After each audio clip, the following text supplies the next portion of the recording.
বিষয়ের সাথে সম্পৃক্ত তাদের সঙ্গে নিয়ে একাধিকবার বৈঠক করেছি। আপনারা আজকে স্মারকলিপি দিবেন, সেটা জেলা প্রশাসক সাহেব জানেন। উনি আপনাদের এই দাবির প্রতি অত্যন্ত সহানুভূতিশীল।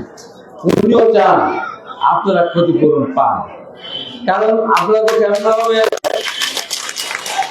অনৈক্য কিছু করছেন না। 100 বছরের কাছাকাছি আপনারা অনেকে জায়গায় কিনেছেন, তুমি খাজনা দেন, বাড়ি করেছেন। ইসামতি এই নদী খননে আমার একটা স্বপ্ন ছিল, যদি কোনোদিন সেই পর্যায়ে যেতে পারি, ইসামতি নদীটা খনন করার জন্য আমি ভাবে সহায়তা করবো, বা 100 ছিল, যদি কেউ নাও করে তো আমি এগিয়ে আসবো। যাক, যেভাবে বিগত সরকারের আমলে এটা শুরু হয়েছে, একটা ভালো প্রজেক্ট। ইসামতি নদীর উপরে যেভাবে ব্রিজ এবং দৃষ্টিনন্দন যে অবকাঠামো তৈরির কথা নকশায় আছে, সেটা হলে আসলে পাবনাবাসী একটা ভালো পরিবেশ পাবেন বলে বিশ্বাস করি। সেই কারণে আমরা ইসামতি নদী খনন হোক, এটা আমরা সবাই চাই।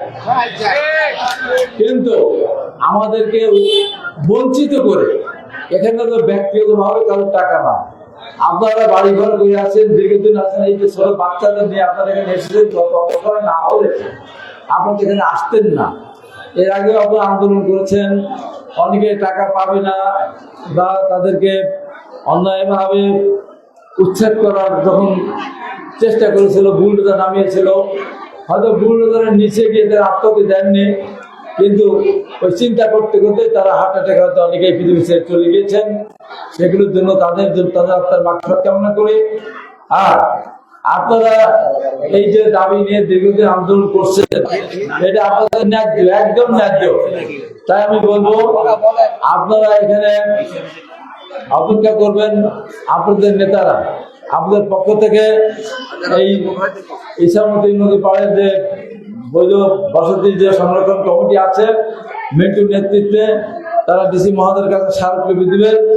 ডিসি মহোদয় অবশ্যই আপনাদের দাবির প্রতি সহানুভূতি যেহেতু উনি এই বিষয়টি উনার ঊর্ধ্বতন কর্তৃপক্ষের কাছে উনি জানিয়ে দিবেন, এবং উনি ইতিমধ্যে কিন্তু আপনাদের পক্ষে উনি কথা বলেছেন। যেহেতু আপনাদের সিএস, এসএ, আরএস, বিএস সব রেকর্ড আপনাদের থাকার পরেও কেন আপনারা টাকা পাবেন না, খতম পাবেন না, এটি ওনার কাছে প্রশ্ন।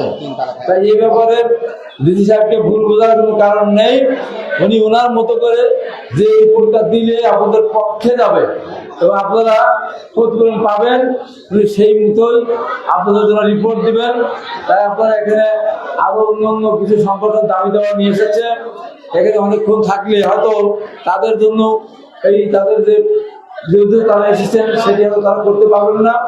সে কারণে আমার মনে হয় যে খুব অল্প সময়ের মধ্যেই আপনারা অনেকক্ষণ ধরে এখানে আছেন, গরমের ভিতরে কষ্ট পাচ্ছেন, আর কষ্ট না বাড়িয়ে সবশেষে যে কথাটুকু বলতে চাই, আপনাদের এই ন্যায্য দাবি ইনশাআল্লাহ বাস্তবায়ন হবেই হবে।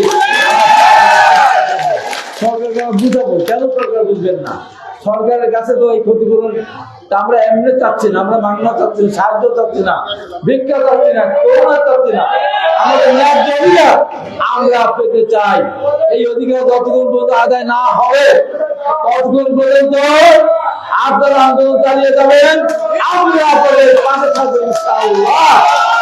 এটা বলে আপনাদের সবার সুস্বাস্থ্য কামনা করে আমি আমার বক্তব্য শেষ করছি। আমাদের নেতা তারেক রহমান জিন্দাবাদ, জিন্দাবাদ। সবাইকে ধন্যবাদ।